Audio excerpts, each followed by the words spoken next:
مسئلہ کیا ہے؟ 8 مہینے سے سویابین سیڈز کی درآمد پر پابندی لگائی گئی ہے. آپ کے شاید مذاکرات بھی ہوئے ہیں. کیوں اجازت نہیں دی جا رہی؟ وہ جو سویابین کے شپس ہیں وہ کیوں روکے گئے ہیں؟ کیوں ان کو الاؤ نہیں کیا جا رہا؟ لاہور میں آٹا اور چینی کی قیمت میں مسلسل اضافہ ہو رہا ہے. یوٹیلیٹی سٹورز پر ایک ماہ میں آٹا اور چینی دستیاب نہیں ہے اور عام مارکیٹ میں روز دام بڑھ رہے ہیں. کراچی میں کل سے چکن کے بائیکاٹ کی مہم کا آغاز ہونے جا رہا ہے. شہریوں نے بھی بائیکاٹ کی مہم کی حمایت کا اعلان کر دیا.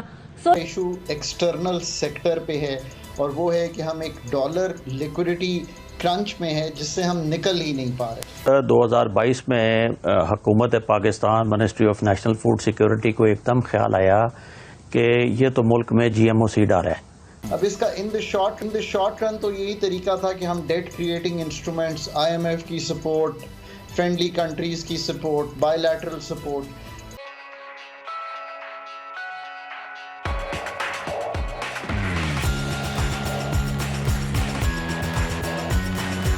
جبکہ جی ایم او سیڈ کی امپورٹ کا کوئی فریم ورک ہی نہیں موجود تھا تو اس میں کوئی تفریق نہیں تھی کہ جی ایم او ہے یا نان جی ایم او ہے. اور پچھلے 15 سال سے 20 سال سے میں خود امپورٹ کر رہا تھا. باقی ساری انڈسٹری بھی اس کو ریگولرلی امپورٹ کر رہی ہے. سویابین میل اور مکئی 2 اہم امپورٹنٹ انگریڈینٹس ہیں جن کے بغیر مرغی کی خوراک جو ہے وہ بن تو سکتی ہے لیکن جو ریکوائرڈ ریزلٹس ہیں وہ نہیں دے سکتی. آپ کو یاد ہوگا آج سے 10-12 سال پہلے مرغی کا گوشت سب سے مہنگا ہوتا تھا، پھر مٹن ہوتا تھا اور پھر بیف ہوتا تھا.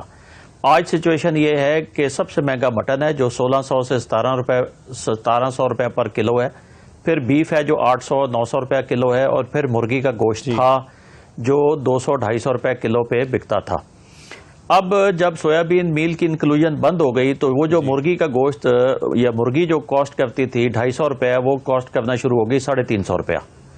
اور اس سے جو اس کی پیداواری لاگت بڑھنے سے نیچرلی پھر اس کی پروڈکشن بھی کم ہو گئی اور 40% انڈسٹری بھی بند ہو گئی کیونکہ وہ کیش فلوز کو مینٹین کر کے یہ اس کاسٹ پہ مرغی نہیں پروڈیوس کر سکتے تھے. اور کنزیومر کو جو ہے وہ مرغی جو ہے اس کی زیادہ قیمت دینی پڑ گئی.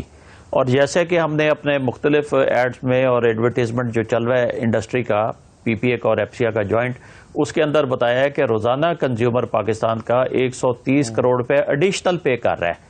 تو آپ کے چینل کے ذریعے اور آپ کے شو کے ذریعے میں محترم پرائم منسٹر صاحب کو بڑی مؤدبانہ گزارش کرنا چاہتا ہوں کہ جیسے آپ نے کل فرمایا کہ اب آخری 30 دن رہ گئے ہیں اور کاؤنٹ ڈاؤن شروع کر دیا آپ نے خود ہی، تو جاتے جاتے یہ ایک قوم کو جس عذاب میں ڈالا گیا ہے منسٹری آف فوڈ سیکیورٹی کی وجہ سے اس عذاب سے خدا کے لیے نکال دیں. مرغی سستی ہو جائے گی اور جو پروٹین ہے وہ انسانی ضرورت کے تحت اس کو کھانا لازمی ہے تاکہ وہ لوگ کھانا شروع ہو جائیں. اور مرغی کی جو انڈسٹری ہے جس سے ہزاروں لاکھوں لوگ وابستہ ہیں وہ روزگار پہ واپس آ جائیں. وہ سب پرائم منسٹر صاحب آپ کو دعا دیں گے، آپ کا بھلا چاہیں گے اور مجھے امید ہے کہ انشاءاللہ تعالی یہ جو آپ کام ہے جانے سے پہلے 13 اگست سے پہلے اس کی جو اپروول ہے وہ کر کے دیں گے. اور یہ یاد رکھیں کہ یہ دنیا کے 170 ممالک میں یہی سویابین استعمال ہوتا ہے. امریکہ میں، جاپان میں، یورپی یونین میں، آسٹریلیا میں، نیوزی لینڈ میں، یو نیم دا کنٹری. صرف 100 ملین ٹن چائنا امپورٹ کرتا ہے. تو اس میں کوئی ایسی چیز نہیں ہے، یہ 25 سال سے ٹرائیڈ اینڈ ٹیسٹڈ چیز ہے. اس کے اندر کوئی ہیلتھ کوئی رسک فیکٹر نہیں ہے جیسا ہمارا ایگریکلچر منسٹر بار بار کہتے رہے ہیں کہ اس میں زہر ہے، اس میں یہ ہے. اس میں کیونکہ اس میرا خیال ہے میں بھی یہی سوال کرنے والا تھا، خود بھی آپ نے اشارہ کر دیا کہ یہ کہا جاتا ہے کہ جی ایم او کی سیڈز اور اس کی مصنوعات کی جو اجازت ہے وہ اس لیے نہیں ہے کہ ہم نے یورپی یونین کے ساتھ جو ہے وہ ہم نے کوئی میرا خیال ہے سائن کیے ہوئے ہیں اور وہاں سے ہمیں الاؤڈ نہیں ہے. کیا اس طرح کی کوئی چیز ہے؟ اور جی سر یہ سب ایسی سٹوری ہے. آپ نے منگانا امریکہ سے ہے، برازیل سے ہے، کنزیوم آپ نے خود کرنا ہے، تو اس کا یورپی یونین سے کیا تعلق ہے؟ صحیح ہے. تو سر پھر یہ بتائیں کہ اب یہ آپ کی ڈیمانڈ کیا ہے کہ جو سویابین کے کنٹینرز پھنسے ہوئے ہیں اس کو الاؤ کر دیا جائے، یا آپ سمجھتے ہیں کہ ایسی پالیسی فار ایور بنائی جائے کہ یہ جی ایم او سیڈز جو ہیں ان کو اس میں کوئی حرج نہیں ہے، اس کو الاؤ کیا جائے اور یہ آتا رہے؟ یہ دیکھیں 2 جہاز انہوں نے روکے تھے کہ یہ بڑے خطرناک ہیں اور اس میں یہ ہے اس میں وہ ہے. اس میں سے ایک جہاز کا فٹ ہونے کا سرٹیفکیٹ دے کے بنگلہ دیش روانہ کر دیا گیا. ایک جہاز پڑا ہے جس کا کورٹ نے فیصلہ دے دیا کہ اس کی گورنمنٹ آف پاکستان نے جو ڈیٹینشن کی ہے وہ انلیگل کی ہے. اس کے اوپر انڈسٹری نے ہرجانے کا مقدمہ بھی داخل کر دیا ہوا ہے, اور اس کے اوپر جتنی کاسٹ آئے گی وہ بھی حکومت پاکستان سے کلیم کی جائے گی کہ یہ جو اربوں روپے کا لوگوں کا نقصان ہو گیا ہے یہ ان کے غلط فیصلے کی وجہ سے ہوا ہے. اور میں سمجھتا ہوں کہ منسٹری آف فوڈ ایگریکلچر نے غلط فیڈنگ کی کیبنٹ کو بھی اور گمراہ کیا اپنے باقی کولیگز کو بھی, جبکہ ایشو اور تھا. اور جو میں شاید ٹی وی چینل پہ نہ بتانا چاہوں, لیکن اگر پرائم منسٹر صاحب نے موقع دیا یا مجھے موقع ملا بات کرنے کا تو میں ان کو ڈیفینیٹلی بتاؤں گا. کچھ ان کے علم میں بھی ہے کہ جی بالکل ایسے ہی ہے, لوگ پریشان ہیں اور تنگ آ چکے ہیں ایسی سچویشن سے, کیونکہ کبھی کوئی چیز غائب ہو جاتی ہے اور کبھی کوئی چیز غائب ہو جاتی ہے. ہر چیز کے دام بڑھتے جا رہے ہیں اور آٹے کا بحران ایسا زیادہ شروع ہوا ہے کہ وہ جب سے سٹارٹ ہوا ہے تب سے اب تک وہ ٹھیک ہی نہیں ہو پایا. آٹے کی قیمت جو ہے وہ غیر مستحکم ہے. ہر دوسرے دن فلور ملز ایسوسی ایشن جو ہے ان کی طرف سے قیمت بڑھا دی جاتی ہے, اور محکمہ خوراک جو ہے وہ قیمتیں کم کرنے کی بجائے صرف اور صرف پکڑ دھکڑ میں لگے ہوئے ہیں. جو بھی ٹرک انہیں دکھائی دیتا ہے اس کو پکڑ لیا جاتا ہے, اس کو ان کے فلور ملز جو ہیں وہ سیل کر دی جاتی ہیں. اور فلور ملز ایسوسی ایشن کی طرف سے ایک ہی لفظ کہا جا رہا ہے کہ محکمہ خوراک کی طرف سے یہ جو پکڑ دھکڑ ہے اس کی وجہ سے ان کی جو آٹے کی قیمت ہے وہ بڑھ رہی ہے. سوشل میڈیا کے ذریعے 1 جون سے 15 جون تک چکن کے بائیکاٹ کی مہم چلائی جا رہی ہے.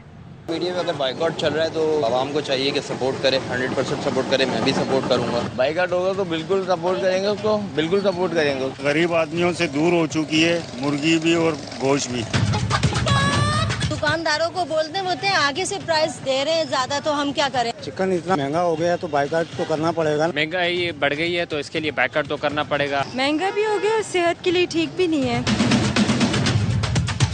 جب تک آپ بائیکاٹ نہیں کریں گے یہ لوگ باز نہیں آئیں گے. مونوپلی ہے کچھ لوگوں کی, پولٹری فارمرز ہیں اور بڑے بڑے اس طرح کے جو جائنٹس ہیں جنہوں نے قبضہ کیا ہوا اس میں. چکن کا پورا ایک مافیا ہے, پورا ایک کارٹل ہے, اپنی مرضی سے قیمتوں کو اوپر لے جاتے ہیں. ہم سب مل کر جو منافع خوروں کا کارٹل ہے اس کو ہم ناکام بنا سکتے ہیں. یہ لے کر اور ملٹی لیٹرل سپورٹ لے کر اس میں کچھ بریڈر لے لیتے, وہ 9 ماہ کا مل جائے. بٹ اصل بات تو یہیں آ کے رکے گی نا کہ پاکستان میں جب انویسٹمنٹ ٹو GDP ریشو بڑھے گا تو تبھی انڈسٹری لگے گی, تبھی پیداواری صلاحیت بڑھے گی, تبھی ایگریکلچر کی ییلڈز بڑھیں گی, تبھی مینوفیکچرنگ ہوگی اور تبھی ایکسپورٹ ہوگی.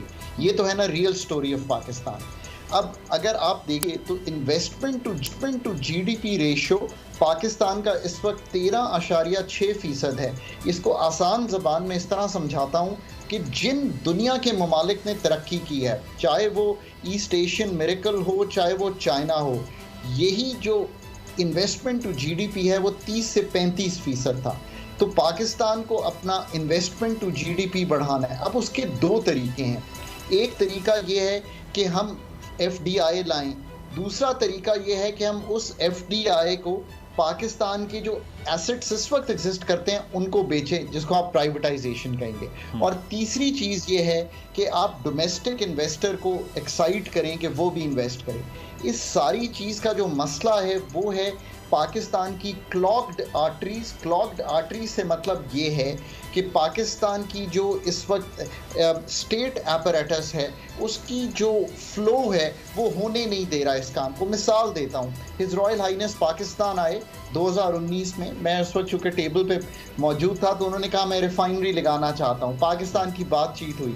آج میں آپ سے جولائی میں گفتگو کر رہا ہوں تو میں یہی کہہ رہا ہوں کہ ریفائنری لگانا بہت اچھی چیز ہے. SIFC کا مجھے چونکہ کافی معلوم ہے, 1-2 چیزیں بہت اچھی ہیں اور وہ یہ ہیں کہ آپ کے سیکٹرز صحیح آئیڈینٹیفائی ہو گئے ہیں.